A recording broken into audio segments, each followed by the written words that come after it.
چه میکنه این پسر؟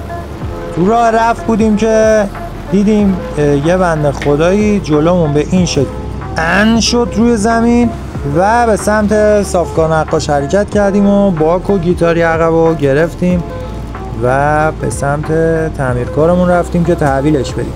وسطای راه رفتیم حبیب اشرفی که زینو بگیریم و گفتش که زینت آماده است. از این شکلی که میبینید پاره شده بود این کسروقی، اینجوری درست کردیم و روکش فابریکی انداختیم روش.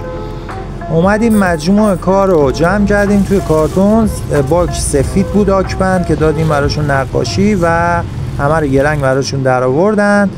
نصفه موتور رو میبینید که انجام شده، از این به این تبدیل میشه آخرش.